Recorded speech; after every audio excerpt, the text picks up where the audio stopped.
ദൈവതിരുനാമം വാഴ്ത്തപ്പെടുമാറാവട്ടെ. സഭ തിരുവചന വെളിച്ചത്തിൽ എന്നുള്ള വിഷയത്തെ അധികരിച്ച് ഈ ദിവസങ്ങളിൽ നാം വിചിന്തനം ചെയ്തുകൊണ്ടിരിക്കുകയായിരുന്നു. കഴിഞ്ഞ വ്യാഴാഴ്ച നാം ഒരുമിച്ച് ചിന്തിച്ചത്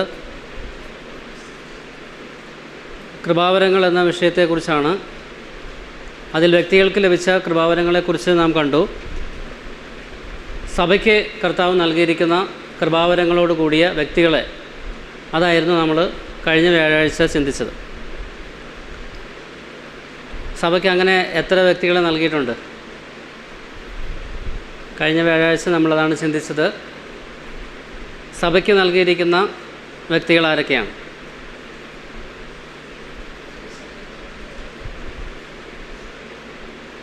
എഫേസ് ലേഖനം 4-ാം അധ്യായം 11-ാമത്തെ വാക്യത്തിൻ്റെ അടിസ്ഥാനത്തിൽ നമ്മൾ ഓരോരുത്തരെ കുറിച്ച് ചിന്തിക്കുകയായിരുന്നു. ആദ്യം വന്നിരിക്കുന്ന ആരാ? അല്ല, ആ വാക്യത്തിൽ ആദ്യം എഫേസ് ലേഖനം 4-ാം അധ്യായത്തിൻ്റെ 11-ാമത്തെ വാക്യത്തിൽ അപ്പോസ്തലന്മാർ, പ്രവാചകന്മാർ, സുവിശേഷകന്മാർ, ഇടയന്മാർ, ഉപദേഷ്ടാക്കന്മാർ. ഈ 5 വാക്കുകളാണ്, ആ 5 പദങ്ങളാണ്, അല്ലെങ്കിൽ 5 കൃപാവരങ്ങളോട് കൂടിയ വ്യക്തികളെയാണ് നമ്മളവിടെ കണ്ടത്. അത് ഓരോന്നോരോന്നായിട്ടാണ് നാം ചിന്തിക്കുവാനായിട്ട് പോകുന്നത്. അതിൽ കഴിഞ്ഞ ആഴ്ച നാം ആരെക്കുറിച്ചാണ് ചിന്തിച്ചത്? അപ്പോസ്തലൻ എന്ന ആ കൃപാവരം, അല്ലെങ്കിൽ ആ കൃപാവരം ലഭിച്ച വ്യക്തിയെക്കുറിച്ചാണ് നമ്മൾ ചിന്തിച്ചത്. ഒന്നാമത്തെ അപ്പോസ്തലൻ ആരാന്നാണ് പറഞ്ഞത്? നമ്മുടെ കർത്താവായ യേശുക്രിസ്തു തന്നെയാണ് ഒന്നാമത്തെ അപ്പോസ്തലൻ. അതിൻ്റെ കാരണം എന്താ? അപ്പോസ്തലൻ എന്ന വാക്കിൻ്റെ അർത്ഥം എന്താ? ഒരു പ്രത്യേക ഉദ്ദേശത്തോടു കൂടെ അയക്കപ്പെട്ടവനെന്നാണ് ആ വാക്കിൻ്റെ അർത്ഥം. പിതാവായ ദൈവം പുത്രനാം ദൈവത്തെ ഒരു പ്രത്യേക ഉദ്ദേശത്തോടു കൂടെയാണ് ഭൂമിയിലേക്ക് അയച്ചത്. നാം സ്വീകരിച്ച് പറയുന്ന, അല്ലെങ്കിൽ ഏറ്റുപറയുന്ന മഹാപുരോഹിതനും അപ്പോസ്തലനുമായ അപ്പോൾ ആ വാക്യത്തിൽ യേശുക്രിസ്തുവിൻ്റെ മഹാപുരോഹിതത്വമുണ്ട്, അപ്പോസ്തലത്വമുണ്ട് എന്ന് നമ്മൾ കണ്ടു കഴിഞ്ഞു. അപ്പോൾ ഒന്നാമത്തെ അപ്പോസ്തലൻ കർത്താവാണ്. പിന്നെ കർത്താവിനാൽ തിരഞ്ഞെടുക്കപ്പെട്ട 12 അപ്പോസ്തലന്മാർ, അവരെയും ഒരു രാത്രി മുഴുവൻ കർത്താവ് പ്രാർത്ഥിച്ചതിന് ശേഷം പിറ്റേന്ന് രാവിലെ ശിഷ്യന്മാരെ എല്ലാവരെയും അടുക്കൽ വിളിച്ചിട്ട് അവരിൽ നിന്ന് 12 പേരെ കർത്താവ് തിരഞ്ഞെടുത്ത് അവർക്ക് എന്ത് ചെയ്തു? അപ്പോസ്തലന്മാരെന്ന പേര് നൽകി. അവരെയും ഒരു പ്രത്യേക ഉദ്ദേശത്തോടു കൂടെയാണ് പിന്നെ എന്ത് ചെയ്യുന്നത്? കർത്താവ് അയക്കുന്നത്. അതിനുശേഷം നമ്മൾ കണ്ടു വേറെയും ചില അപ്പോസ്തലന്മാരെ കണ്ടു. അതാരൊക്കെയാണ്? പൗലോസിനെ കുറിച്ച് കണ്ടു, പിന്നെ ബർണബാസിനെ കണ്ടു, ശീലാസിനെ കണ്ടു, തിമോഥെയോസിനെ കണ്ടു. ഇവരെല്ലാം അപ്പോസ്തലന്മാരായിരുന്നു എന്നുള്ളത് നമ്മൾ കണ്ടു. പക്ഷെ അവർ ഈ 12 പേരുടെ കൂട്ടത്തിൽ ഉൾപ്പെടുകയില്ല. അവരും അപ്പോസ്തലന്മാരാണ്, ബർണബാസ് ഉൾപ്പെടെ. അവരെല്ലാം ദൈവം എന്ത് ചെയ്തു? ഓരോ ഉദ്ദേശത്തിന് വേണ്ടിയാണ് ദൈവം വേർതിരിച്ചതും അയച്ചതും. പക്ഷേ 12 അപ്പോസ്തലന്മാരുടെ കൂട്ടത്തിൽ അവർ ഉൾപ്പെടത്തില്ല എന്ന് കണ്ടു കഴിഞ്ഞു. ഇനി പൊതുവെ അപ്പോസ്തലന്മാരെന്ന് ആരെ വിശേഷിപ്പിക്കാം? വിശ്വാസികളെ വിശേഷിപ്പിക്കാം. കാരണം എല്ലാവരെയും ദൈവം ഞാൻ നിങ്ങളെ, പിതാവ് എന്നെ അയച്ചതുപോലെ ഞാനും നിങ്ങളെ ലോകത്തിലേക്ക് അയച്ചിരിക്കുന്നു എന്ന് കർത്താവ് ശിഷ്യന്മാരോട് പറഞ്ഞു. നമ്മളെയും ദൈവം ഇപ്പോൾ എന്ത് ചെയ്തിരിക്കുക? അന്ധകാരത്തിൽ നിന്ന് അത്ഭുത പ്രകാശത്തിലേക്ക് കൊണ്ടുവന്നിരിക്കുന്നത് വിളിച്ചവൻ്റെ സൽഗുണങ്ങളെ ഘോഷിക്കുവാനാണ്. അപ്പം രക്ഷിക്കപ്പെട്ട ഓരോരുത്തരും ദൈവത്തിൻ്റെ മുമ്പാകെ ആരാണ്? അപ്പോസ്തലന്മാരാണ്. സഹോദരനായാലും സഹോദരിയായാലും ദൈവത്തിൻ്റെ അപ്പോസ്തലത്വം ഉള്ളവരാണ്. എത്രയുമാണ് നമ്മൾ കഴിഞ്ഞ ക്ലാസ്സിൽ ചിന്തിച്ചത്. ഇനിയും രണ്ടാമത്തെ കൂട്ടരാരാ? എഫേസ് ലേഖനം 4:11 രണ്ടാമത്തെ കൂട്ടരാരാന്നുള്ളത് രേഖപ്പെടുത്തിയിട്ടുണ്ട്. ചിലരെ പ്രവാചകന്മാരായി, ചിലരെ അപ്പോസ്തലന്മാരായി, ചിലരെ പ്രവാചകന്മാരായി എന്നാണ് അടുത്ത വാക്ക് നാം കാണുന്നത്. ആരാണ് പ്രവാചകൻ? എന്താണ് പ്രവാചകൻ്റെ ജോലി? പ്രവാചകൻ എന്ന വാക്കിൻ്റെ അർത്ഥം എന്താ?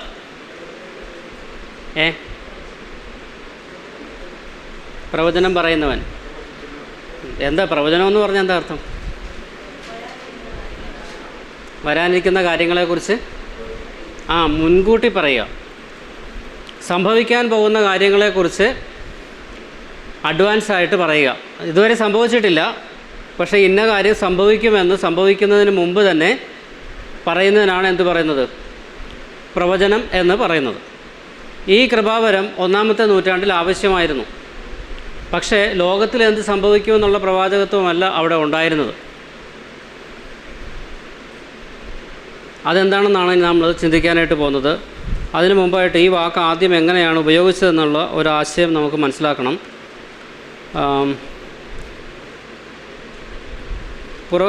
ആദ്യമായിട്ട് ഈ വാക്ക് ഉപയോഗിച്ചിരിക്കുന്നത് ഉൽപ്പത്തി പുസ്തകം 20-ാം അധ്യായത്തിൻ്റെ 7-ാമത്തെ വാക്യത്തിലാണ്.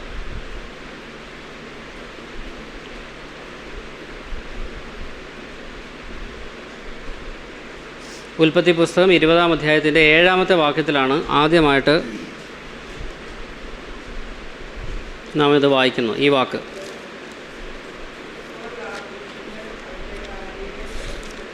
ആ ആ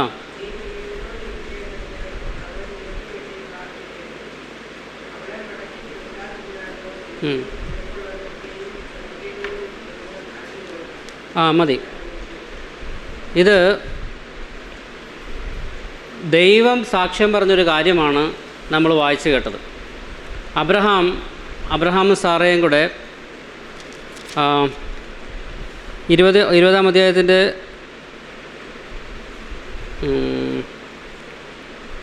1-2 വാക്യങ്ങൾ വായിച്ചാൽ, അനന്തരം അബ്രഹാം അവിടെ നിന്ന് തെക്കേ ദേശത്തേക്ക് യാത്ര പുറപ്പെട്ട് കാദേശിനും സൂര്യനും മധ്യേ കൂടിയിരുന്ന് ഗരാരിൽ പരദേശിയായി പാർത്തു.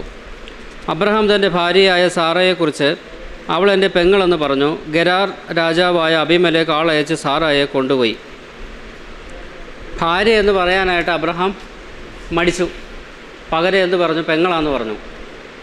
അബീമേലെക്ക് എന്ത് ചെയ്തു? രാജാവിൻ്റെ ആൾക്കാർ വന്ന് ഈ പെണ്ണിനെ പിടിച്ചുകൊണ്ട് പോയി. സാറ അതിസുന്ദരി എന്ന് കണ്ടു, സാറയെ പിടിച്ചുകൊണ്ട് പോയി. ആ രാത്രിയിൽ ദൈവം സ്വപ്നത്തിൽ അബീമേലെക്കിന് പ്രത്യക്ഷപ്പെട്ടിട്ട് പറയുന്ന കാര്യമാണ്, നീ ഇത് 6-ാമത്തെ വാക്യത്തിൽ ദൈവം സ്വപ്നത്തിൽ അവനോട്, നീ ഇത് ഹൃദയപരമാർത്ഥതയോടെ ചെയ്തിരിക്കുന്നു എന്ന് ഞാൻ അറിയുന്നു. നീ എന്നോട് പാപം ചെയ്യാതിരിക്കുവാൻ ഞാൻ നിന്നെ തടുത്തു. അതുകൊണ്ടാകുന്നു അവളെ തൊടുവാൻ ഞാൻ നിന്നെ സമ്മതിക്കാതിരുന്നത്. ഇപ്പോൾ ആ പുരുഷന് അവൻ്റെ ഭാര്യയെ മടക്കി കൊടുക്കുക. അവനൊരു പ്രവാചകനാകുന്നു. നീ ജീവനോടിരിക്കേണ്ടതിന് അവൻ നിനക്ക് വേണ്ടി പ്രാർത്ഥിക്കട്ടെ. അവളെ മടക്കി കൊടുക്കാതിരുന്നാലോ നീയും നിനക്കുള്ളവരൊക്കെയും മരിക്കേണ്ടി വരുമെന്ന് അറിഞ്ഞുകൊള്ളുക എന്ന് അറിയിച്ചു.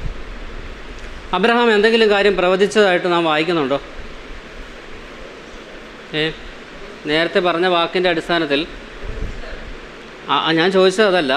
പ്രവചനം എന്ന വാക്കിൻ്റെ അർത്ഥം മുൻകൂട്ടി പറയുന്നതെന്നുള്ള, സംഭവിച്ചില്ല, സംഭവിക്കാൻ പോകുന്ന കാര്യം മുൻകൂട്ടി പറയുന്ന. അബ്രഹാം എന്നതേലും കാര്യം മുൻകൂട്ടി പറഞ്ഞായിരുന്നോ?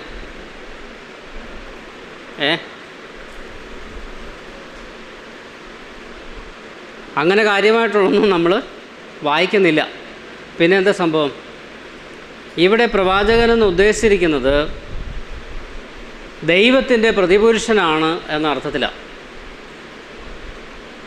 അല്ലെങ്കിൽ ദൈവത്തിൻ്റെ ദാസനാണ് എന്നുള്ള അർത്ഥത്തിലാണ്. ദൈവ മനുഷ്യനാണ്, മാൻ ഓഫ് ഗോഡ്, ഈ അർത്ഥത്തിലാണ് പറഞ്ഞിരിക്കുന്നത്. ദൈവത്തെ റെപ്രസെൻ്റ് ചെയ്ത് നിൽക്കുന്ന മനുഷ്യനാണ് എന്ന ആശയത്തിലാണ് അത് പറഞ്ഞേക്കുന്നത്.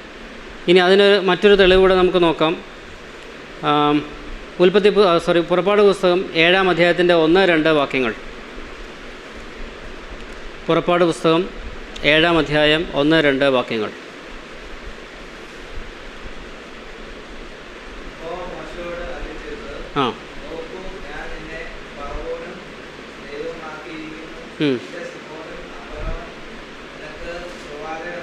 മതി.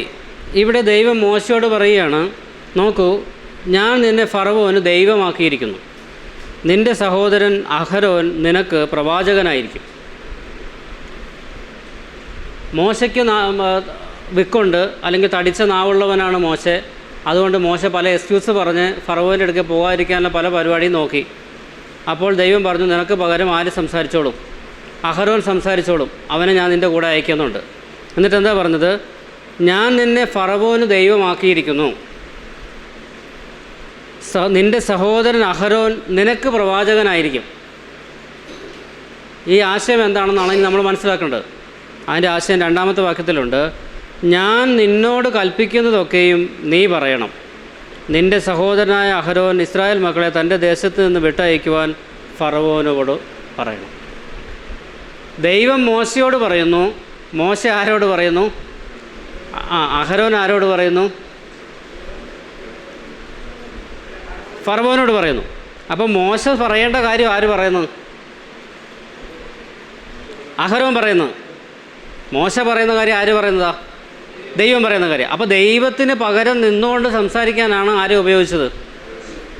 അഹരോനെ ഉപയോഗിച്ചത്, അല്ലെ മോശയെ ഉപയോഗിച്ചത്? മോശ പറയുന്നു, ആ കാര്യം ആരേറ്റ് പറയുന്നു? അഹരോൻ പറയുന്നു. അപ്പോൾ ഫറവോയ്ക്ക് കാര്യം മനസ്സിലാവണം.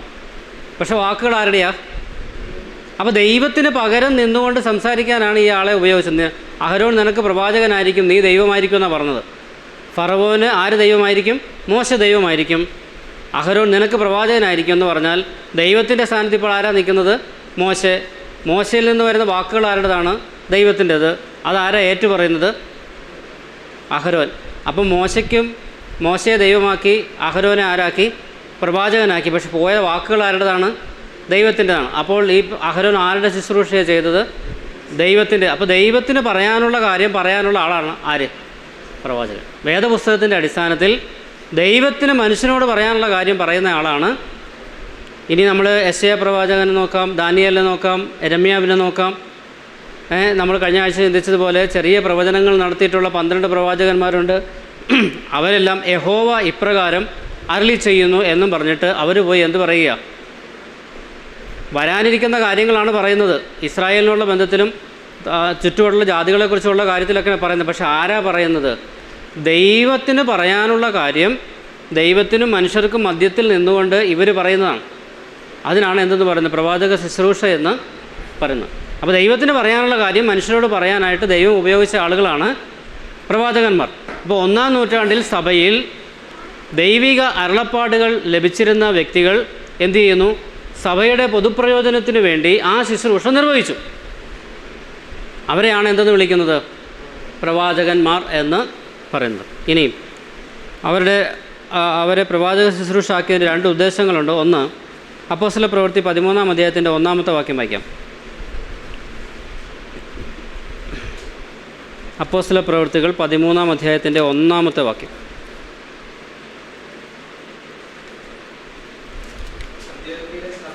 ആ ആ ആ ആ ആ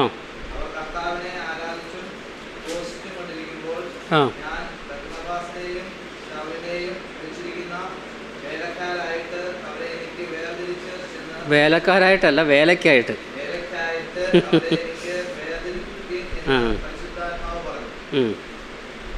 അങ്ങനെ അവർ ഉപവസിച്ച് പ്രാർത്ഥിച്ച് അവരുടെ മേൽ കൈവച്ച് അവരെ പറഞ്ഞയച്ചു. അപ്പോൾ ആ സഭയിൽ അന്ന് ആരൊക്കെ ഉണ്ടായിരുന്നാണ് പറഞ്ഞത്? ശൗൽ എന്നീ പ്രവാചകന്മാരും ഉപദേഷ്ടാക്കന്മാരും ഉണ്ടായി. ആരെ? പൗലോസിൻ്റെ പേര് എടുത്തു പറയാൻ തുടങ്ങിയിട്ടില്ലെന്നേ ഉള്ളൂ.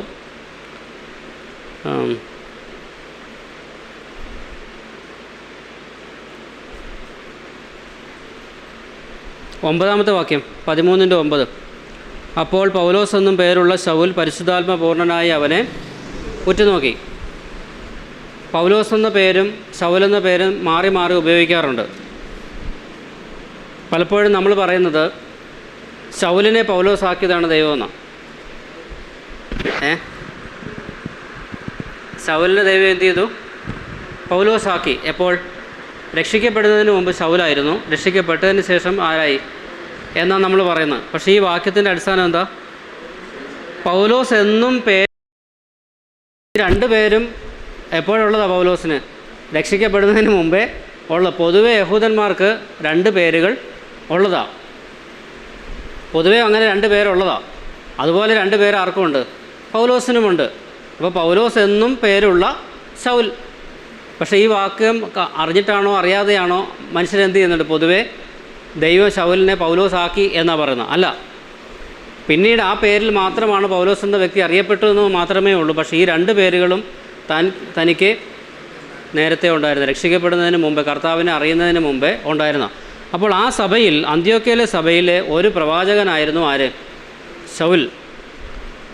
അതുപോലെ മനായേൻ ഉണ്ടായിരുന്നു, ലുക്കിയോസ് ഉണ്ടായിരുന്നു, പിന്നെ നീഗർ എന്ന പേരുള്ള ശിമോൻ ഉണ്ടായിരുന്നു, ബർണബാസ് ഉണ്ടായിരുന്നു എന്നീ പ്രവാചകന്മാരും ഉപദേഷ്ടാക്കന്മാരും ഉണ്ടായിരുന്നു എന്നാണ് വായിച്ചത്. അവരാ സഭയുടെ ശുശ്രൂഷകൾ സഭയുടെ പൊതുപ്രയോജനത്തിന് വേണ്ടി ചെയ്തുകൊണ്ട് അവിടെ ഉണ്ടായിരുന്നു, നേരത്തെ ഉണ്ടായിരുന്നു.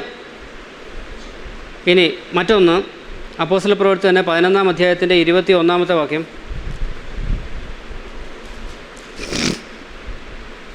അപ്പോസ്തലപ്രവൃത്തികൾ 11-ാം അധ്യായത്തിൻ്റെ 21 മുതൽ 27 വരെ. ആ ആ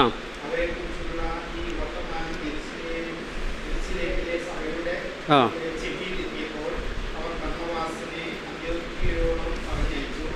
ആ ആ ആ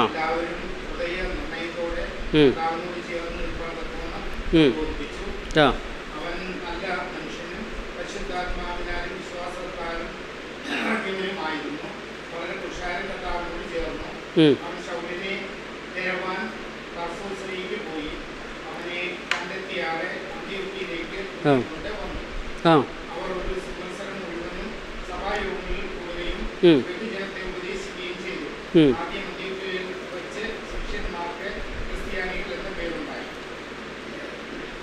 ആ വായിച്ചോ.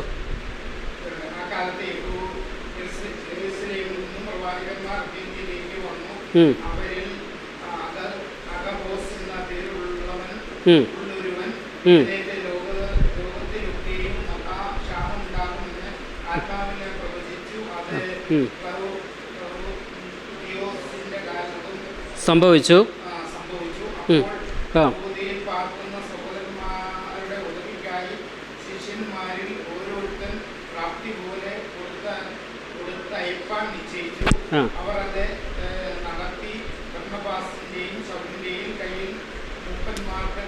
ഓക്കെ, പ്രവാചക ശുശ്രൂഷ കൊണ്ടുള്ള ഒരു ഗുണമാണ് അവിടെ രേഖപ്പെടുത്തിയിരിക്കുന്നത്. ഇവരാ സഭയിൽ പ്രവാചകന്മാരായിട്ടുണ്ടായിരുന്നു. അപ്പോൾ അഗബോസ് എന്ന ഒരു പ്രവാചകൻ വന്നു, ഒരു പ്രവചനം നടത്തുകയാണ് ദൈവാത്മാവിനാൽ എന്ന് അവിടെ രേഖപ്പെടുത്തിയിട്ടുണ്ട്. എന്താ? ഒരു ക്ഷാമം ഉണ്ടാകാൻ പോകുന്നു. അപ്പോൾ എന്ത് നടപടി സ്വീകരിച്ചു അവിടെ? ഇങ്ങനെ ഒരു ക്ഷാമം വരാൻ പോകുന്നു എന്ന് കണ്ടിട്ട് സഹോദരന്മാരുടെ ഉദവിക്കായി എന്ന് പറഞ്ഞാൽ അവരുടെ സഹായത്തിന് വേണ്ടി എന്ത് ചെയ്യുകയാണ്? അവരൊരു കൂട്ടായ്മ സംഘടിപ്പിക്കുകയാണ്. കൂട്ടായ്മ എല്ലാവരും ചേർന്നെടുത്തിട്ട് അത് ശൗലിൻ്റെയും ബർണബാസിൻ്റെയും കയ്യിൽ കൊടുത്ത് വിട്ടു ആ സഭയ്ക്ക് വേണ്ടിയിട്ട്. അപ്പോൾ ഒരു സംഭവം ഉണ്ടാകാൻ പോകുന്നു, അത് ആർക്ക് വേണ്ടിയിട്ടാണ്? സഭയ്ക്ക് വേണ്ടിയിട്ടാണ് ഉണ്ടാകുന്നു എന്ന് ദൈവാത്മാവിനും അദ്ദേഹം പ്രവചിച്ചു. എന്നിട്ട് എന്ത് ചെയ്തു? അത് അവരുടെ ഭൗതിക ആവശ്യത്തിന് വേണ്ടി. അപ്പോൾ ഒരു ക്ഷാമം വന്നപ്പോൾ ഇവർക്ക് എന്ത് പറ്റിയില്ല? മറ്റുള്ളവരെ ബാധിച്ചതുപോലെ സഭയിലെ വിശ്വാസികളെ അത് ബാധിച്ചില്ല. ആ ബുദ്ധിമുട്ട് നേരത്തെ ദൈവം മനസ്സിലാക്കി എന്ത് ചെയ്യുക? അവർ അതിനുള്ള പരിഹാരം കാണുക. അപ്പോൾ ആ ശുശ്രൂഷയും കൂടെ ആര് നിർവഹിച്ചു? പ്രവാചകന്മാർ നിർവഹിച്ചു. എന്ന് പറഞ്ഞാൽ സഭയുടെ മൊത്തത്തിലുള്ള ഒരു എന്താ പറയുന്നത് വെൽബീയിങ്ങിന് വേണ്ടിയിട്ട്, നന്മയ്ക്കായിട്ട് ഈ പ്രവാചകന്മാരെ ദൈവം ആ കാലഘട്ടത്തിൽ ഉപയോഗിച്ചു. അതൊരു കാര്യം. മറ്റൊരു കാര്യം, കൊരിന്ത്യർക്ക് എഴുതിയ 1-ാമത്തെ ലേഖനം 14-ാം അധ്യായം 24-25 വാക്യങ്ങൾ. കൊരിന്ത്യർക്ക് എഴുതിയ 1-ാമത്തെ ലേഖനം 14-ാം അധ്യായത്തിൻ്റെ 24-25 വാക്യങ്ങൾ.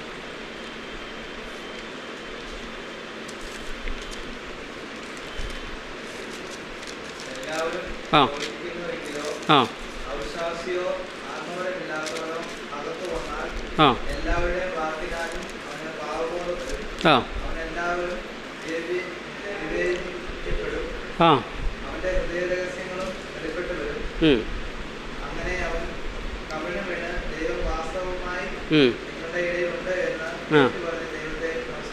മതി. ദൈവസഭയിൽ എല്ലാവരും പ്രവചിക്കുമ്പോൾ എന്ന് പറഞ്ഞാൽ എല്ലാവരും എന്ന് വെച്ചാൽ പ്രവചനവരം കിട്ടിയിട്ടുള്ള എല്ലാവരും അവർ പ്രവചിക്കുമ്പോൾ സംഭവിക്കുന്ന ഒരു കാര്യമാണ് പറഞ്ഞത്. എന്ത് ചെയ്യും? അവിശ്വാസിയോ ആത്മവരമില്ലാത്തവനോ അകത്ത് വന്നാൽ എല്ലാവരുടെ വാക്കിനാലും ആത്മവരം ഇല്ലാത്ത ആർക്കാം? രക്ഷിക്കപ്പെടാത്ത ആൾക്ക്. അപ്പോൾ അവിശ്വാസി അല്ലെങ്കിൽ രക്ഷിക്കപ്പെടാത്ത ആൾ അകത്ത് വന്നാൽ എല്ലാവരുടെ വാക്കിനാലും അവന് പാപബോധം ഉണ്ടാകും. അങ്ങനെ പാപബോധം ഉണ്ടാകുമ്പോൾ അവനെന്ത് ചെയ്യും? അവരെല്ലാവരാലും വിവേചിക്കപ്പെടും. അവൻ്റെ ഹൃദയരഹസ്യങ്ങൾ വെളിപ്പെട്ട് വരും. അങ്ങനെ അവൻ കവിണ്ണു വീണ് ദൈവം വാസ്തവമായി നിങ്ങളുടെ ഇടയിലുണ്ടെന്ന് ഏറ്റു പറഞ്ഞ് ദൈവത്തെ സ്വീകരിക്കുകയും ദൈവത്തെ ആരാധിക്കുകയും ചെയ്യും. അവന് പാപബോധം വരും എന്ന് പറഞ്ഞാൽ അവൻ ആരായിട്ട് മാറുന്നതിൻ്റെ അർത്ഥം? അവൻ ദൈവ പൈതലായിട്ട് മാറും. രക്ഷിക്കപ്പെട്ട് ഒരു വിശ്വാസിയായിട്ട് മാറും. എപ്പോഴാണ് ഉണ്ടാകുന്നത്? ഈ പ്രവചനം നടക്കുമ്പോൾ, പ്രവചന ശുശ്രൂഷ സഭയുടെ ഉള്ളിൽ നടക്കുമ്പോൾ നടക്കുന്നൊരു കാര്യം അവിടെ പറഞ്ഞത്. അപ്പോൾ പ്രവചനപരം ഉണ്ടാകുന്നതിൻ്റെ അല്ലെങ്കിൽ കൊടുത്തിരുന്നതിൻ്റെ ഉദ്ദേശമാണ് ഈ രണ്ട് ഉദ്ദേശമാണ് നമ്മളിപ്പോൾ കണ്ടത്. ഒന്ന്, സഭയുടെ മൊത്തത്തിലുള്ള നന്മയ്ക്ക് വേണ്ടിയാണ് കൊടുത്തത്. മറ്റൊന്ന്, ഒരു അവിശ്വാസിയെ രക്ഷയിലേക്ക് നയിക്കാൻ വേണ്ടിയിട്ടുമായിരുന്നു എന്ത് കൊടുത്തിരുന്നത്? പ്രവചനപരം കൊടുത്തിരുന്നത്. ഇന്നിപ്പോൾ അതിൻ്റെ ആവശ്യം ഇല്ല. ദൈവവചനത്തിലുള്ള പ്രവചനങ്ങൾ അല്ലെങ്കിൽ ദൈവവചനം പൂർണ്ണമാക്കപ്പെട്ട് കഴിഞ്ഞപ്പോൾ പറയാനുള്ള കാര്യങ്ങളെല്ലാം വന്നു കഴിഞ്ഞു. ഇതിലൂടെ ഇത് വായിക്കുമ്പോൾ തന്നെ പാപബോധം ഉണ്ടാകാനുള്ള എല്ലാ സാധ്യതകളും ഇന്ന് ഉണ്ട്. അന്ന് ഈ ഇങ്ങനെ നമ്മുടെ കയ്യിലിരിക്കുന്നത് പോലെ പുസ്തകമില്ലാത്തതുകൊണ്ട് എന്തില്ല, ഒരുവന് ദൈവവചനത്തിലൂടെ പാപബോധം ഉണ്ടാകാൻ സാധ്യതയില്ലായിരുന്നു.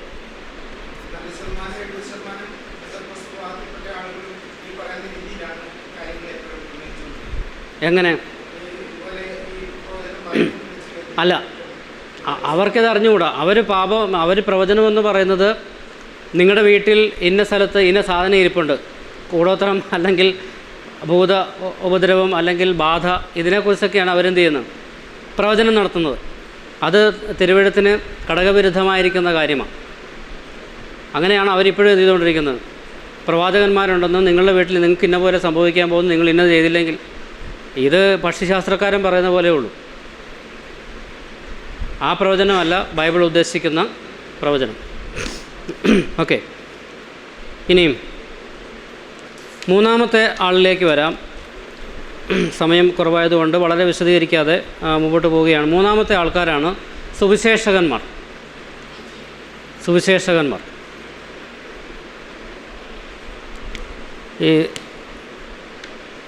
ഈ വാക്ക് ഗ്രീക്കിൽ ഇവാങ്കേലിയോൻ എന്നാണ് പറയുന്നത്. ഗോസ്പൽ എന്നാണ് ഇംഗ്ലീഷിൽ ട്രാൻസ്ലേറ്റ് ചെയ്തിരിക്കുന്നത്. സുവിശേഷം അത് 54 പ്രാവശ്യം അതിൻ്റെ വെർബ് വന്നിട്ടുണ്ട്. 76 പ്രാവശ്യം അതിൻ്റെ നാമവും വന്നിട്ടുണ്ട്. എന്ന് പറഞ്ഞാൽ സുവിശേഷം അറിയിക്കുന്നതാണ് വെർബ്. സുവിശേഷം എന്ന വാക്ക് വന്നിരിക്കുന്നത് 76 പ്രാവശ്യം. ഇത്രയും പ്രാവശ്യം പുതിയ നിയമത്തിൽ ഈ വാക്ക് ഉപയോഗിച്ചിട്ടുണ്ട്. സുവിശേഷം അറിയിക്കുന്ന വ്യക്തിക്ക് കൊടുത്തിരിക്കുന്ന പേരാണ് സുവിശേഷകൻ എന്ന പേര്. പലരും വിചാരിച്ചു വച്ചിരിക്കുന്നത് സുവിശേഷകൻ്റെ ജോലി സഭയ്ക്ക് വെളിയിലും മൂപ്പൻ്റെ ജോലി സഭയുടെ അകത്തുമാണെന്നോ. അത് തന്നെ തെറ്റിദ്ധാരണയാണ്. എന്താ കാരണം? എഫേസ്യ ലേഖനം 4:15 നമ്മൾ കഴിഞ്ഞ ആഴ്ച അത് ചിന്തിച്ചതാണ്. ഈ കൃപാവരങ്ങളോട് കൂടിയിരിക്കുന്ന വ്യക്തികളെ ദൈവസഭയ്ക്ക് കൊടുത്തിരിക്കുന്നത് എന്തിനാ? എഫേസ്യ ലേഖനം 4:11 12-13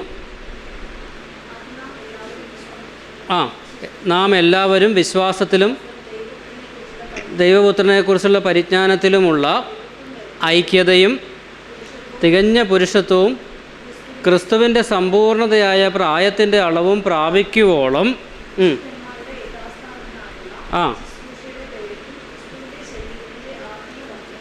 ക്രിസ്തുവിൻ്റെ ശരീരത്തിൻ്റെ ആത്മീയ വർധനവിനും വിശുദ്ധന്മാരുടെ യഥാസ്ഥാനത്തിനും. അതിലൊരാളുടെ ശുശ്രൂഷ ആണ് സുവിശേഷകൻ്റെ ശുശ്രൂഷ എന്ന് പറയുന്നത്. അപ്പോൾ ഇത് സഭയ്ക്ക് വെളിയിൽ പോയി ചെയ്താൽ സഭയുടെ അകത്തിരിക്കുന്നവർക്ക് പ്രയോജനം ഉണ്ടാവും.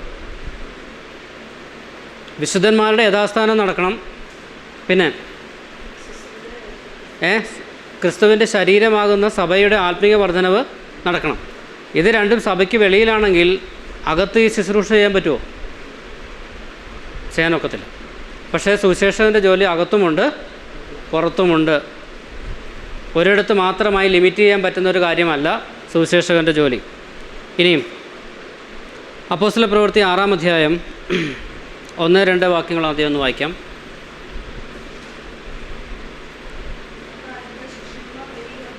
ആ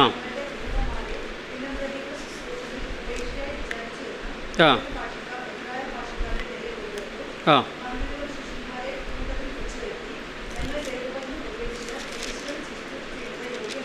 ആ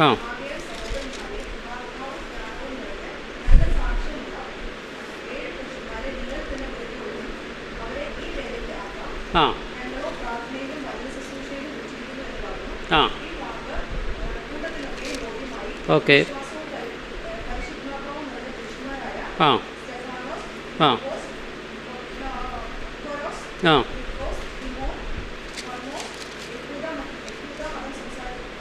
മതാനുസാരിയായ ആ ആ ഓക്കെ 7 പേരെ സെലക്ട് ചെയ്യുക. ഇവിടെ അവർ യഹൂദ ഭാഷ, യവന ഭാഷ സംസാരിക്കുന്ന, എബ്രായ ഭാഷയല്ല, യവന ഭാഷ സംസാരിക്കുന്ന യഹൂദന്മാരാണ്. ആ 7 പേരുടെ പ്രത്യേകത ഇവിടെ പറഞ്ഞിട്ടുണ്ട്. അവർ വിശ്വാസം നിറഞ്ഞവരാണ്, ആത്മാവ് നിറഞ്ഞവരാണ്, സാക്ഷ്യമുള്ളവരാണ്. അങ്ങനെ സാക്ഷ്യം നിറഞ്ഞ ആ 7 പേരെ സെലക്ട് ചെയ്തു. അതിലൊരാളുടെ പേര് ഫിലിപ്പോസ് എന്നാണ്. 8-ാം അധ്യായം 5-ാമത്തെ വാക്യത്തിലേക്ക് വായിക്കാം.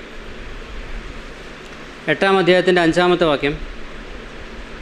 ഫിലിപ്പോസ് ശമരിയ പട്ടണത്തിൽ ചെന്ന് അവരോട് ക്രിസ്തുവിനെ പ്രസംഗിച്ചു. ഫിലിപ്പോസ് ചെയ്ത അടയാളങ്ങളെ പുരുഷാരം കേൾക്കുകയും കാണുകയും ചെയ്യുകയാൽ അവൻ പറയുന്നത് ഏക മനസ്സോടെ ശ്രദ്ധിച്ചുകൊണ്ടിരുന്നു. അവിടെ ചെന്ന് സുവിശേഷം പ്രസംഗിച്ചു. അവിടെ ഒരു കൂട്ടം ആളുകൾ രക്ഷിക്കപ്പെട്ട് മുമ്പോട്ട് വന്നു. നേരത്തെ എവിടെയായിരുന്നു ഫിലിപ്പോസിനെ നമ്മൾ കണ്ടത്? യെരുശലേമിലാണ് കണ്ടത്. ഇപ്പോൾ ആൾ എവിടെ എത്തി? ശമരിയയിലെത്തി. ഇനിയും 21-ാം അധ്യായത്തിലേക്ക് വരാം. 21-ാം അധ്യായത്തിൻ്റെ 8-ാമത്തെ വാക്യം വായിക്കും.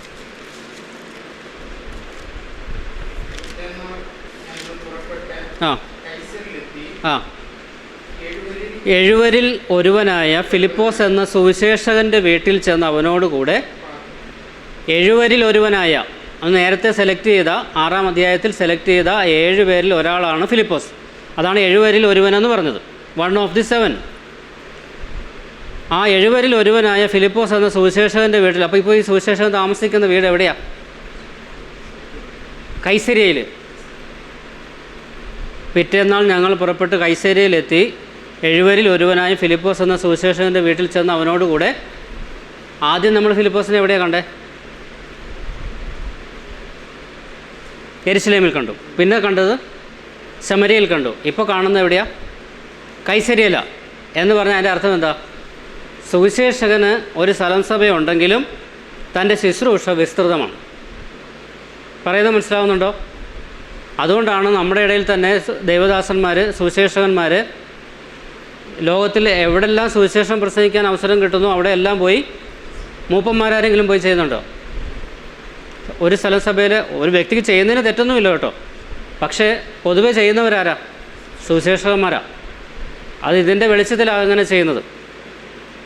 ഇതിൻ്റെ വെളിച്ചത്തിലാണ് ചെയ്യുന്നത്. അപ്പോൾ സുവിശേഷകൻ്റെ ശുശ്രൂഷ എന്ന് പറയുന്നത് സുവിശേഷം അറിയിക്കുക എന്നുള്ളത് തന്നെയാണ്. പക്ഷേ അതേസമയം താൻ ഉൾപ്പെട്ട് നിൽക്കുന്ന സഭയുടെ ആത്മീയ അഭിവൃദ്ധിക്കും വിശുദ്ധന്മാരുടെ യഥാസ്ഥാനത്തു നിന്നുള്ള ശുശ്രൂഷയും കൂടെ തന്നിൽ ഭരമേൽപ്പിച്ചിട്ടുണ്ട്.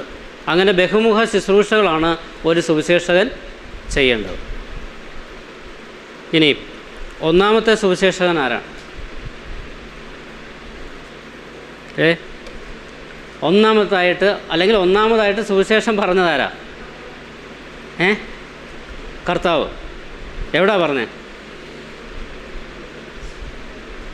1-ാമത്തെ സുവിശേഷം കർത്താവാണെങ്കിൽ പ്രസംഗിക്കണമല്ലോ. എവിടാ പറഞ്ഞ? എപ്പോഴാ പറഞ്ഞ? ഉൽപ്പത്തി പുസ്തകം 3-ാം അധ്യായത്തിൻ്റെ 12-ാമത്തെ വാക്യം വായിക്കും.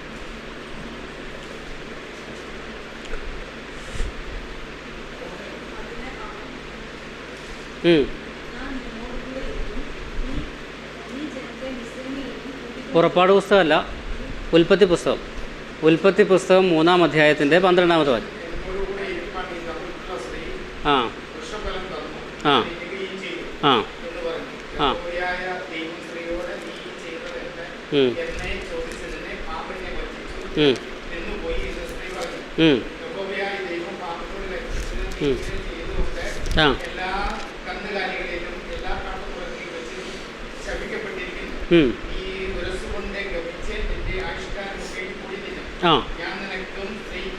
ഞാൻ നിനക്കും സ്ത്രീക്കും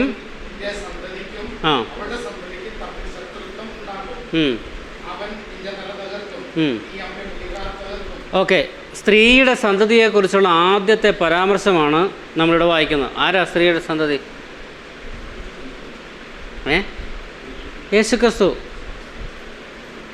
കന്യക ഗർഭിണിയായി സ്ത്രീയുടെ സന്തതിയായി ജനിച്ചതാരാ? യേശുക്രിസ്തുവാണ് ജനിച്ചത്. അപ്പോൾ ഒന്നാമതായി ഈ രക്ഷിതാവിനെ കുറിച്ച് ആരാ പറഞ്ഞത്? സുവിശേഷം എന്ന് പറഞ്ഞാൽ എന്താ? രക്ഷയുടെ സന്ദേശം അറിയിക്കുക. ആ രക്ഷയുടെ സന്ദേശം ആരെക്കുറിച്ചാണ് പറയുന്നത്? യേശുക്രിസ്തുവിനെ കുറിച്ചാണ് പറയുന്നത്. അപ്പോൾ ആദ്യമായിട്ട് ആരാ ഇത് പറഞ്ഞത്? ദൈവം തന്നെയാണ് സുവിശേഷം ആദ്യമായിട്ട് പറഞ്ഞത്. ഈ രക്ഷിതാവിൻ്റെ വരവിനെക്കുറിച്ചാണ് പറഞ്ഞത് എന്ന് മാത്രമേ ഉള്ളൂ.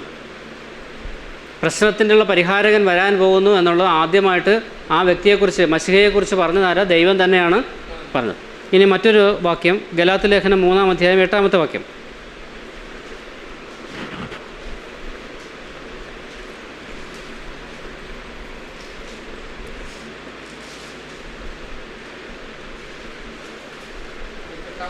ആ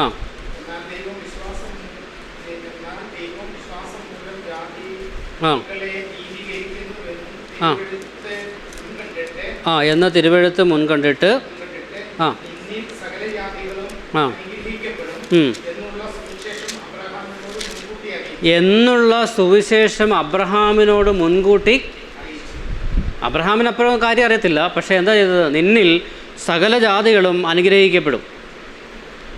അപ്പോൾ എല്ലാവർക്കും സകല ജാതികൾക്കും വേണ്ടി വച്ചിരിക്കുന്ന ഒരു രക്ഷയെക്കുറിച്ച് ആര് പറയുക? ദൈവം പറയുക. ആരോടാ പറഞ്ഞ? എന്നുള്ള സുവിശേഷം പറഞ്ഞു. അപ്പോൾ ആരാ ആദ്യം പറഞ്ഞത്? ദൈവമാണ് പറഞ്ഞത്. അബ്രഹാമിനോട് പറഞ്ഞു. ഇനിയും ലൂക്കോസിൻ്റെ സുവിശേഷം 2-ാം അധ്യായത്തിൻ്റെ 10-ാമത്തെ വാക്യത്തിൽ ദൈവദൂതന്മാർ പറയുന്നുണ്ട്, സർവ്വജനത്തിനും ഉണ്ടാകുവാനുള്ളൊരു മഹാസന്തോഷം ഞങ്ങൾ നിങ്ങളോട് സുവിശേഷിക്കുന്നു. ഇടയന്മാരോട് പറഞ്ഞതാ, സർവ്വജനത്തിനും ഉണ്ടാകുവാനുള്ളൊരു മഹാസന്തോഷം. അത് ദൈവദൂതന്മാർ പറഞ്ഞതാ. അതും സുവിശേഷം എന്ന വാക്കാണ് അവിടെ ഉപയോഗിച്ചിരിക്കുന്നത്. ഇനി കർത്താവ് പറഞ്ഞു, ഈ ഗ്രാമത്തിൽ മാത്രമല്ല അടുത്ത ഗ്രാമത്തിലും എനിക്ക് എന്ത് ചെയ്യണം? സുവിശേഷം അറിയിക്കണം. കർത്താവ് വന്നു ഒരുപാട് പേരോട് ഓരോ ഗ്രാമങ്ങളിലും എന്ത് ചെയ്തുകൊണ്ടിരിക്കുക? സുവിശേഷം പറഞ്ഞു. നേരത്തെ വായിച്ച അപ്പോസ്തല പ്രവൃത്തി 8-ാം അധ്യായത്തിലേക്ക് വരുമ്പോൾ 8-ാം അധ്യായത്തിൻ്റെ 25-ാമത്തെ വാക്യത്തിൽ അവർ കർത്താവിൻ്റെ വചനം സാക്ഷീകരിച്ച് പ്രസംഗിച്ച ശേഷം ശമരിയക്കാരുടെ അനേക ഗ്രാമങ്ങളിൽ സുവിശേഷം അറിയിച്ചുകൊണ്ട് യെരുശലേമിലേക്ക് മടങ്ങിപ്പോയി. ശമരിയയിൽ ഫിലിപ്പോസ് എന്ന് സുവിശേഷം 8:25 അപ്പോസ്തല പ്രവൃത്തി 8:25. ശമരിയയിൽ ഫിലിപ്പോസ് എന്ന് സുവിശേഷം പ്രസംഗിച്ചതിന് ശേഷം യെരുശലേമിൽ നിന്നും അപ്പോസ്തലന്മാർ വന്ന് കൈവച്ച് അവർക്ക് പരിശുദ്ധാത്മാവിനെ നൽകി. അതിനുശേഷം അവർ മടങ്ങി യെരുശലേമിലേക്ക് പോകുന്ന വഴിക്ക് ശമരിയയിലുള്ള പല ഗ്രാമങ്ങളിലും പോയി എന്ത് ചെയ്തു? സുവിശേഷം പ്രസംഗിച്ചു. ഇന്ന് അപ്പോസ്തലന്മാരുടെയും പ്രവാചകന്മാരുടെയും സ്ഥാനത്ത് വന്നിരിക്കുന്ന ആളാരാണപ്പം? സുവിശേഷകനാണ് വന്നിരിക്കുന്നത്. അവർ ചെയ്ത അതേ ശുശ്രൂഷയാണ് ഇപ്പോൾ ആരും നിർവഹിച്ചുകൊണ്ടിരിക്കുന്നത്? സുവിശേഷകന്മാർ നിർവഹിച്ചുകൊണ്ടിരിക്കുന്നത്. തൽക്കാലം അവിടെ നിൽക്കട്ടെ. ഇനി 4-ാമത്തെ കൂട്ടരാണ്. അടുത്ത വാക്യത, അവൻ ചിലരെ അപ്പോസ്തലന്മാരായും ചിലരെ പ്രവാചകന്മാരായും ചിലരെ സുവിശേഷകന്മാരായും പിന്നെ ചിലരെ ഇടയന്മാരായും ഉപദേഷ്ടാക്കന്മാരായും ഓക്കെ.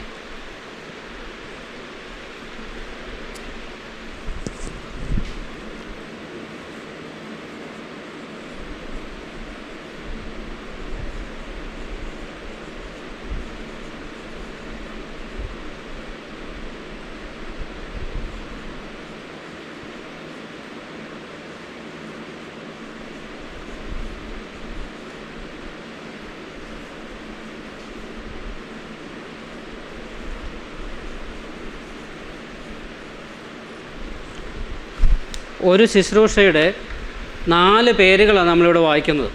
1 മൂപ്പൻ, 2 ഉപദേഷ്ടാവ്, 3 ഇടയൻ, 4 അധ്യക്ഷൻ. Pastor, overseer, elder, teacher.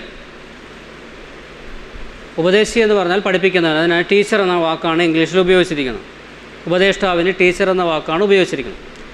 മൂപ്പന് elder എന്ന വാക്കാണ് ഉപയോഗിച്ചിരിക്കുന്നത്. എൽഡർ എന്ന് സാധാരണ ആരെയാണ് വിളിക്കുന്നത്? മുതിർന്നവരെ, പ്രായമുള്ള മനുഷ്യരെയാണ് എൽഡർ എന്ന് വിളിക്കുന്നത്.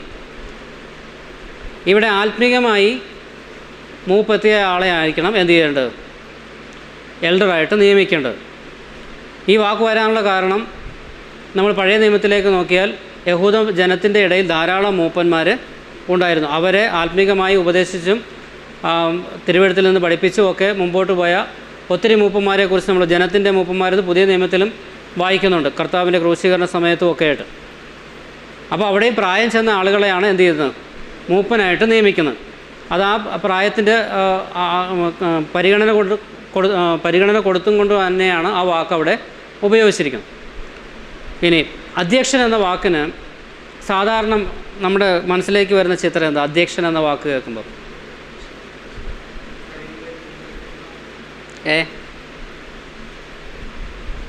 കാര്യങ്ങളെ എന്ന് പറഞ്ഞാൽ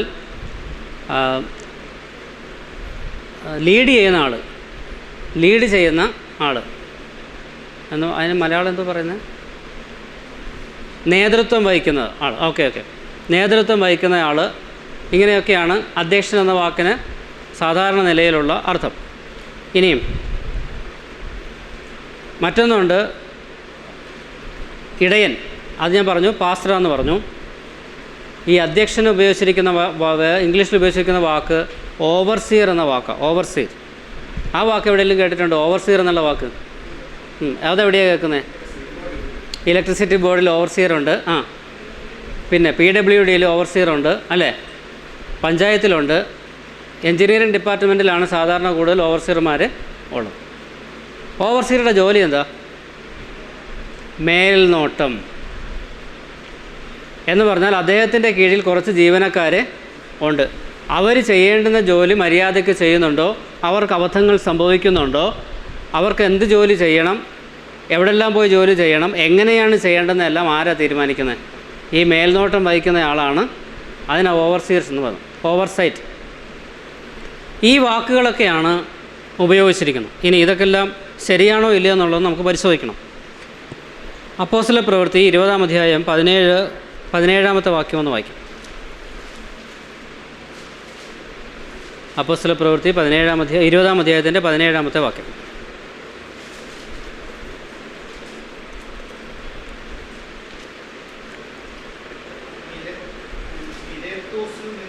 മിലേത്തോസിൽ നിന്ന്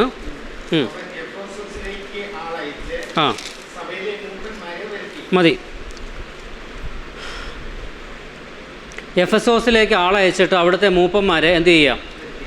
മിലേത്തോസിലേക്ക് വരുത്തി അവരോട് ചില കാര്യങ്ങൾ പറയാൻ പോവുകയാണ് പൗലോസും കൂടെയുള്ളവരും. 3-ാമത്തെ മിഷണറി യാത്രയാണ് പൗലോസിൻ്റെ.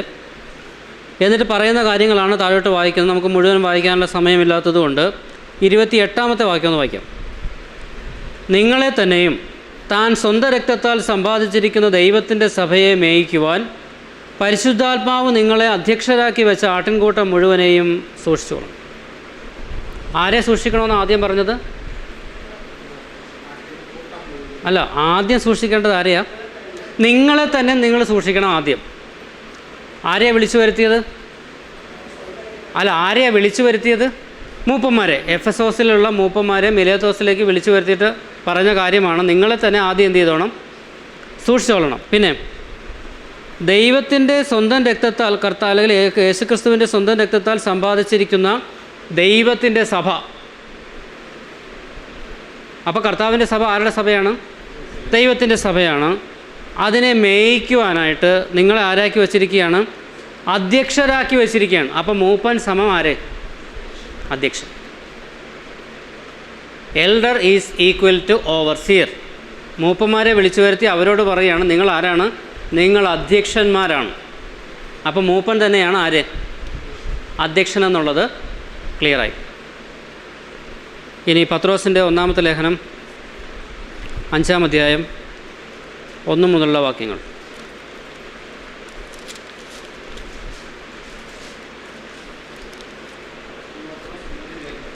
1 പത്രോസ് 5-ാം അധ്യായം 1 മുതൽ താഴോട്ടുള്ള വാക്യങ്ങൾ.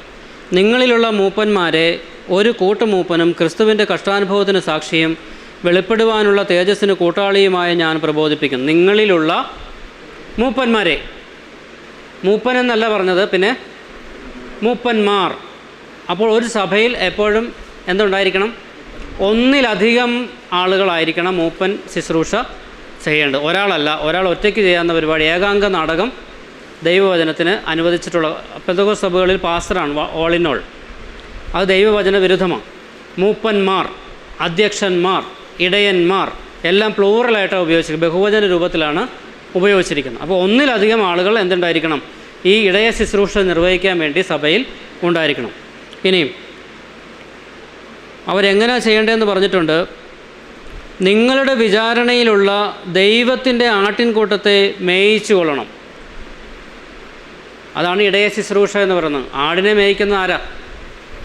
ഇടയനാണ്. അതാണ് ഷെഫേർഡ് അല്ലെങ്കിൽ പാസ്റ്റർ എന്ന് പറയുന്നത്. ഇടയനാണ്. ഇടയൻ എന്ത് ചെയ്തോണം? നിർബന്ധത്താലല്ല, ദൈവത്തിന് ഹിതമാവണ്ണം മനഃപൂർവ്വമായും ദുരാഗ്രഹത്തോടെയല്ല ഉന്മേഷത്തോടെയും ഇടവകകളുടെ മേൽ എന്ന് പറഞ്ഞാൽ സ്ഥലം സഭകളുടെ മേൽ കർത്തൃത്വം നടത്തുന്നവരായിട്ടല്ല. കർത്തൃത്വം ചെയ്യുക എന്ന് പറഞ്ഞാൽ എന്താ അർത്ഥം? ഭരിക്കുക. അങ്ങനെ ചെയ്യാനല്ല പറഞ്ഞിരിക്കുന്നത്. പിന്നെന്താ പറഞ്ഞിരിക്കുന്നത്? ആട്ടിൻകൂട്ടത്തിന് മാതൃകകളായി തീർന്നുകൊണ്ടും അധ്യക്ഷത ചെയ്യണം. അപ്പം ഇടയൻ ആദ്യം എന്ത് ചെയ്യണം? ആട്ടിൻകൂട്ടത്തിന് മാതൃകയുള്ളവൻ ആയിരിക്കണം. ആ ശുശ്രൂഷ ചെയ്യുന്ന ആൾ ആ യോഗ്യതയുള്ള ആളായിരിക്കണം. ആട്ടിൻകൂട്ടത്തിന് മാതൃക കാണിക്കുന്ന ആളെ മാത്രമേ എന്ത് ചെയ്യാവുള്ളൂ? ഇടയ ശുശ്രൂഷ ചെയ്യുവാനായിട്ട് പാടുള്ളൂ. ഇവിടെ മൂപ്പനെന്ന് അഭിസംബോധന ചെയ്തിട്ട് താഴോട്ട് വായിച്ച വാക്കുകൾ ഏതൊക്കെയാണ്? ഇടയൻ വന്നു, അധ്യക്ഷൻ വന്നു. കണ്ടോ? പാസ്റ്ററും വന്നു, ഓവർസിയർ വന്നു, എൽഡർ വന്നു. അപ്പോൾ ഇവരെല്ലാം ആര് തന്നെയാണ്? ഈ 3 വാക്കുകളും ഒരാളുടെ തന്നെയാണ് എന്നുള്ളത് മനസ്സിലാക്കി. അപ്പോഴും പത്രോസ് പറയുന്നത് നിങ്ങളിലുള്ള മൂപ്പന്മാരെ ഒരു കൂട്ടുമൂപ്പൻ എന്ന പോലെ അല്ല. ഞാൻ വലിയ പുള്ളിയാണ്, ഞാൻ ഒന്നാമത്തെ അപ്പോസ്തലനാണ്, അതുകൊണ്ട് ഞാൻ വലിയ മൂപ്പനാണ് എന്ന് പറഞ്ഞോ? ഇല്ല. നിങ്ങളെപ്പോലെ ഒരു സഹപ്രവർത്തകൻ, കൂട്ടുമൂപ്പൻ എന്ന് പറഞ്ഞാൽ നിങ്ങൾ ചെയ്യുന്ന അതേ ശുശ്രൂഷ ചെയ്യുന്ന വേറൊരാൾ എന്നേ അതിൻ്റെ അർത്ഥമുള്ളൂ. അങ്ങനെയാണ് പത്രോസ് സ്വയം വിശേഷിപ്പിച്ചത്. അല്ലാതെ ഞാൻ വലിയ ആളും നിങ്ങൾ ചെറിയ ആളുമെന്ന് പറഞ്ഞിട്ടില്ല. ഞാൻ അപ്പോസ്തലനാണ്, പക്ഷെ ഞാൻ നിങ്ങളുടെ കൂട്ടത്തിൽ ഒരു കൂട്ടുമൂപ്പനും ആണ്. യെരുശലേമിലെ സഭയിലാണ് ഞാൻ എന്ത് ചെയ്യുന്നത്? മൂപ്പൻ്റെ ശുശ്രൂഷ നിർവഹിക്കുന്നത്. നിങ്ങൾ മറ്റു പല സഭകളിലായിരിക്കാം ചെയ്യുന്നത്. അപ്പോൾ ഒരു കൂട്ടുമൂപ്പൻ മറ്റൊരു കൂട്ടുമൂപ്പനെ അങ്ങനെയാണ് അഭിസംബോധന ചെയ്തതെങ്കിൽ അതിനകത്ത് വേറൊരു ആശയം കൂടെ ഉണ്ട്. എന്താ? യെരുശലേമിലെ സഭ പൊന്തോസിലെ സഭയ്ക്ക് അല്ലെ ഗലാത്യയിലെ സഭയ്ക്ക് അല്ലെ ബിഥുന്യയിലെ സഭയ്ക്ക് മുകളിലല്ല. യെരുശലേം കേന്ദ്രമാക്കി ബാക്കിയുള്ള സഭകൾ അതിൻ്റെ ബ്രാഞ്ചസായിട്ടും വർക്ക് ചെയ്യുന്ന ഒരു ഏർപ്പാടല്ല.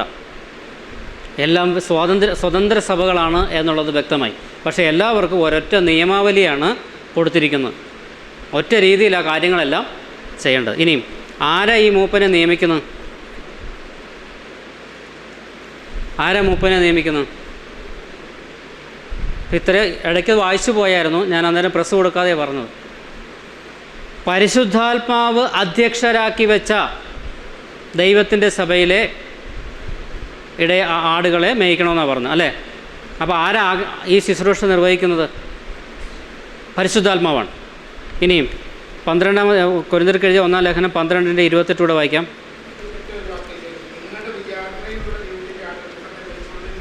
ആ, നിങ്ങളുടെ കാര്യവിചാരകത്വം ഉണ്ടല്ലോ എന്ന് പറഞ്ഞാൽ ഓരോ സ്ഥലം സഭയിലെ മൂപ്പന്മാർക്ക് ആ സഭയിലുള്ള ആടുകളുടെ ഉത്തരവാദിത്വം കൊടുക്കേണ്ട ആളാരാ? ഇല്ല. ഈ സഭയിലെ മൂപ്പന്മാർക്ക് ഈ സഭയിലെ ആടുകളുടെ ഉത്തരവാദിത്വം മാത്രമേ ചോദിക്കുള്ളൂ. കാരണം അടുത്ത സഭയിൽ ആടുകളുടെ ഇടയന്മാരായിട്ട് അവിടെ വേറെ ആളുകളെ ദൈവം ആ റെസ്പോൺസിബിലിറ്റി നമുക്കില്ല. അതുകൊണ്ടാണ് നമ്മുടെ കാര്യവിചാരകം ഇവിടെ മാത്രമായിട്ട് ഒതുങ്ങിപ്പോന്നു. ഇനിയും കൊരിന്ത്യർക്ക് എഴുതിയ 1-ാം ലേഖനം 12:28.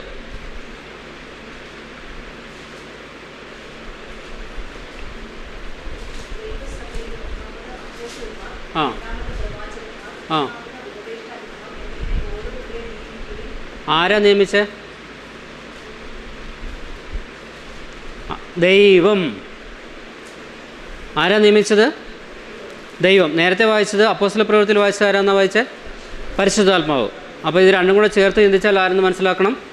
ത്രിയേക ദൈവം തന്നെയാണ് ഈ അപ്പോയിൻമെൻറ്റ് നിർവഹിക്കുന്നത്. എന്ന് പറഞ്ഞാൽ ഒരു വ്യക്തിയെ ദൈവമാണ് എന്ത് ചെയ്യുന്നത്?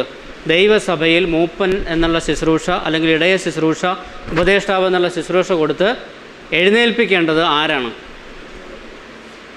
ഇപ്പോൾ സംഭവിച്ചുകൊണ്ടിരിക്കുന്നത് എന്നാന്ന് ചോദിച്ചാൽ ഗൾഫ് റിട്ടേണായിട്ട് വരുന്ന ആളുകൾ അല്ലെങ്കിൽ സർക്കാർ സർവീസിൽ നിന്ന് പിരിഞ്ഞു വരുന്ന ആളുകൾ, പണവും വിദ്യാഭ്യാസവും പദവിയുമുള്ള ആളുകളെ പിടിച്ച് എന്ത് ചെയ്യുക? മൂപ്പനാക്കുക. ഒരിക്കലും പാടില്ല. അത് ദൈവവചനത്തിന് ഘടകവിരുദ്ധമായിരിക്കുന്ന കാര്യമാണ്. ഈ ശുശ്രൂഷ ഏൽപ്പിക്കുന്നത് ദൈവമാണ്, കണക്ക് കൊടുക്കേണ്ടത് ദൈവത്തിനാണ്. അപ്പോൾ കൃത്യം ഇത് ദൈവത്തിൻ്റെ സഭയാണ്, നമ്മുടെ സഭയല്ലല്ലോ. നമ്മുടേതായിരുന്നെങ്കിൽ കുഴപ്പമില്ലായിരുന്നു, നമുക്ക് ആരെ വേണമെങ്കിലും നിയമിക്കാമായിരുന്നു. പക്ഷേ സഭ ആരുടേതാ? ദൈവത്തിൻ്റെ സഭയെന്ന് നമ്മൾ വായിച്ചു കഴിഞ്ഞു. അപ്പോൾ അവിടെ കാര്യങ്ങൾ നിർവഹിക്കേണ്ടത് ദൈവമാണ്.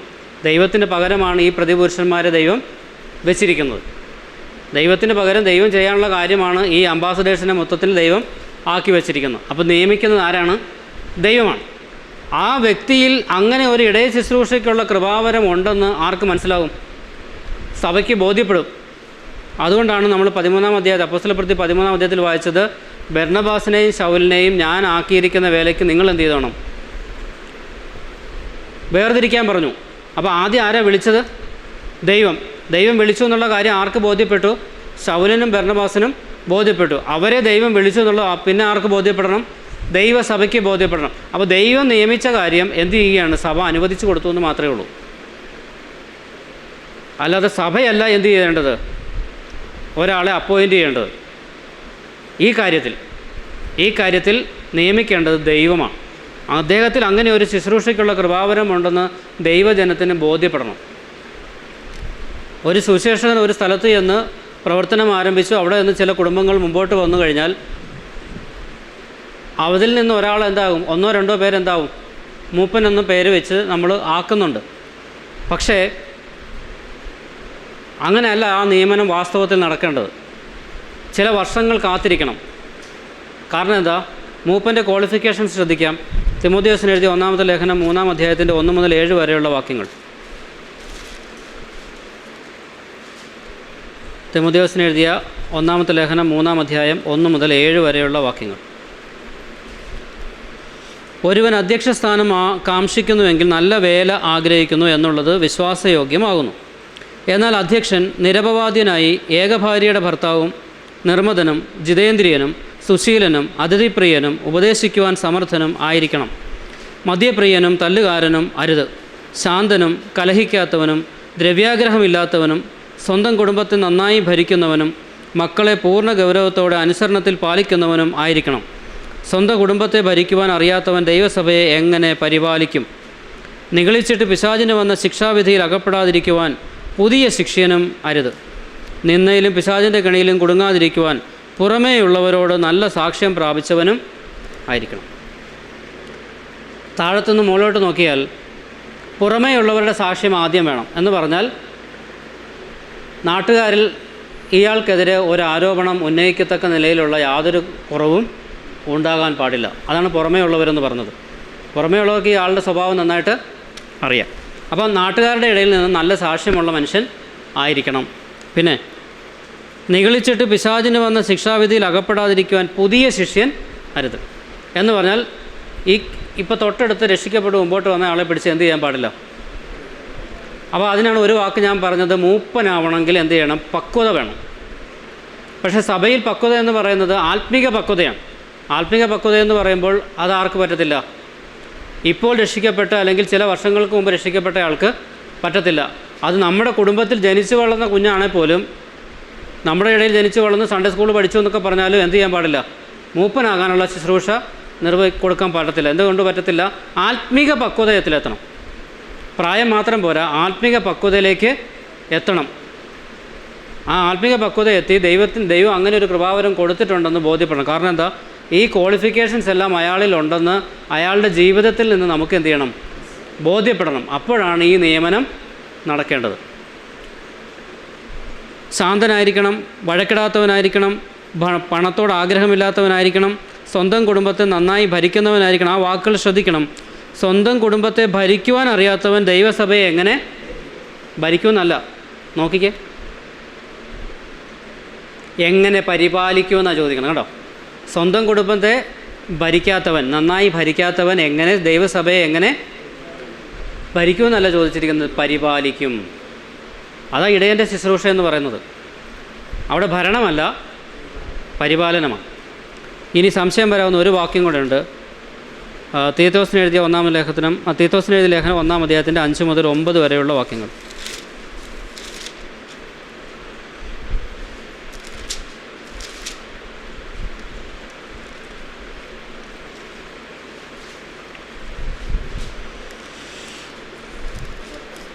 തീത്തോസിന് എഴുതിയ ലേഖനം 1-ാം അധ്യായത്തിൻ്റെ 5 മുതൽ, ഞാൻ ക്രേത്തയിൽ നിന്നെ വിട്ടിട്ട് പോകുന്നത് ശേഷിച്ച കാര്യങ്ങളെ ക്രമത്തിലാക്കേണ്ടതിനും ഞാൻ നിന്നോട് ആജ്ഞാപിച്ചതുപോലെ പട്ടണം തോറും മൂപ്പന്മാരെ ആക്കി വയ്ക്കേണ്ടതിനും തന്നെ. മൂപ്പൻ കുറ്റമില്ലാത്തവനും ഏകഭാര്യയുള്ളവനും ദുർനടപ്പിൻ്റെ ശ്രുതിയോ അനുസരണക്കേടോ ഇല്ലാത്ത വിശ്വാസികളായ മക്കളുള്ളവനും ആയിരിക്കണം. അധ്യക്ഷൻ, അവിടെ മൂപ്പന് ശേഷം പറഞ്ഞിരിക്കുന്ന അധ്യക്ഷൻ എന്ന വാക്കാണ്. ദൈവത്തിൻ്റെ ഗൃഹവിചാരകനാകുകയാൽ അനന്യനായിരിക്കണം. തന്നിഷ്ടക്കാരനാവാൻ പാടില്ല. കോപിയും മദ്യപ്രിയനും തല്ലുകാരനും ദുർലാഭമോഹിയുമരുത്. അതിഥിപ്രിയനും സൽഗുണപ്രിയനും സുബോധശീലനും നീതിമാനും നിർമ്മലനും ജിതേന്ദ്രിയനും പഥ്യോപദേശത്താൽ പ്രബോധിപ്പിക്കുവാനും വിരോധികൾക്ക് ബോധം വരുത്തുവാനും ശക്തനാകേണ്ടതിന് ഉപദേശപ്രകാരമുള്ള വിശ്വാസ്യ വചനം മുറുകെ പിടിക്കുന്നവനും ആയിരിക്കണം. എന്ന് പറഞ്ഞാൽ ഉപദേശ നിശ്ചയമുള്ളവനായിരിക്കണം, അത് പഠിപ്പിക്കാൻ കഴിവുള്ളവനായിരിക്കണം. എതിരാളികൾ അവിടെ അങ്ങനെ വന്നേക്കുന്നത് വിരോധികൾക്ക് ബോധം വരുത്തുവാൻ ശക്തനാകേണ്ടതിന്. ഒരു ചോദ്യം ഒരാൾ ചോദിച്ചാൽ കൃത്യമായ മറുപടി കൊടുക്കാൻ കഴിവുള്ളവനായിരിക്കണം, പഠിപ്പിക്കാൻ കഴിവുള്ളവനായിരിക്കണം. ഇതെല്ലാം ഉണ്ടാവണം.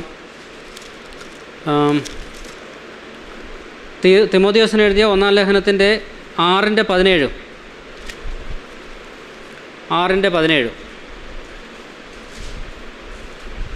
തിമോഥെയോസിന് എഴുതിയ 1-ാം ലേഖനം 6-ാം അധ്യായം 17-ാമത്തെ വാക്യം.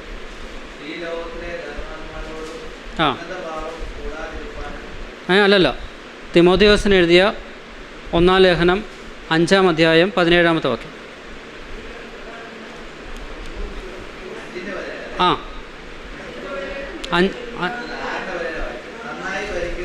നന്നായി ഭരിക്കുന്ന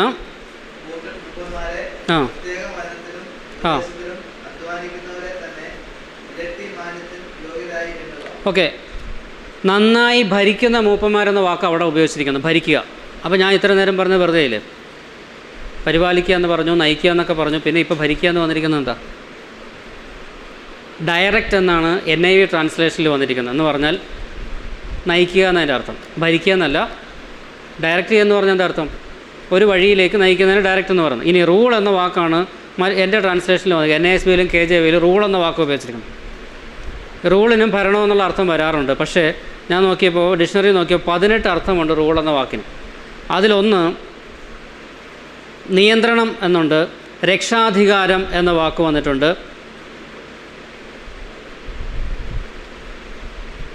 രക്ഷാധികാരം എന്ന് പറഞ്ഞപ്പോൾ അതിൻ്റെ അർത്ഥം എന്താ?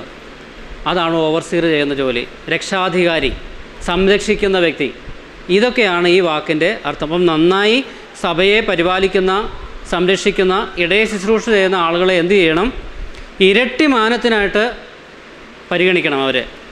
അവർക്ക് കൂടുതൽ റെസ്പെക്റ്റ് കൊടുക്കണം, ബഹുമാനിക്കണം. എങ്ങനെയാണെങ്കിൽ പ്രത്യേകം വചനത്തിലും ഉപദേശത്തിലും അധ്വാനിക്കുന്നവരെ എന്ന് പറഞ്ഞാൽ ഉപദേശവും വചനവും നന്നായി പഠിപ്പിക്കുന്ന മൂപ്പനാണെങ്കിൽ ആ ആളെ എന്ത് ചെയ്യണം? ഇരട്ടി മാനത്തിന് യോഗ്യനായിട്ടും മനസ്സിലാക്കി അയാൾ അത്രമാത്രം ബഹുമാനം കൊടുക്കണം. അപ്പോൾ ഇതെല്ലാമാണ് മൂപ്പൻ്റെ യോഗ്യത എന്ന് പറയുന്നത്. ഈ യോഗ്യതകളോടുകൂടിയ ആളെ ദൈവം സഭയ്ക്ക് തരുമ്പോൾ അത് സഭയ്ക്ക് ബോധ്യപ്പെടുകയും സഭ എന്ത് ചെയ്യുകയും ചെയ്യുകയാണ്? അത് അംഗീകരിക്കുകയും ചെയ്യുക എന്നുള്ളതാണ്. ദൈവാത്മാവ് എഴുന്നേൽപ്പിക്കാൻ ദൈവമാണ് ഇയാളെ നിയമിക്കുന്നത്, മനുഷ്യരല്ല. ഭൗതിക ചിന്തകളുടെ അടിസ്ഥാനത്തിലായിരിക്കരുത് ഒരു മൂപ്പനെ നിയമിക്കേണ്ടത്. സമയം ഒരുപാടായതുകൊണ്ട് തൽക്കാലം ഞാൻ ഇന്നത്തെ ശുശ്രൂഷ ഇവിടെ അവസാനിപ്പിക്കുകയാണ്. അപ്പോൾ ഞാൻ ഇത്ര നേരം ചിന്തിച്ചത് അപ്പോസ്തലന്മാർ, പ്രവാചകന്മാർ, സുവിശേഷകന്മാർ, മൂപ്പന്മാർ അല്ലെങ്കിൽ ഇടയന്മാർ, അവരുടെ സഭയിലെ ശുശ്രൂഷയെക്കുറിച്ചും അവരുടെ യോഗ്യതകളെക്കുറിച്ചും ഒക്കെയാണ് നാം ചിന്തിച്ചത്. ഇനി ഒരാൾ കൂടെയുണ്ട്, ഡീക്കൺ, ശുശ്രൂഷകൻ. അവരെ ആരാണ് നിയമിക്കുന്നത്, അവരുടെ ശുശ്രൂഷ എന്താണ് എന്നുള്ള കാര്യങ്ങളൊക്കെ ദൈവം വെച്ചാൽ നമുക്ക് അടുത്ത ആഴ്ച ചിന്തിക്കാം. കേട്ട കാര്യങ്ങളെക്കുറിച്ച് വിചിന്തനം ചെയ്ത് വേണ്ട വിധത്തിൽ അത് മനസ്സിലാക്കി അത് നമ്മുടെ ജീവിതത്തിൽ പ്രായോഗികമാക്കി കൊണ്ടുവരുവാൻ ദൈവം നമ്മെ സഹായിക്കട്ടെ. ദൈവനാമം വാഴ്ത്തപ്പെടുമാറാവട്ടെ.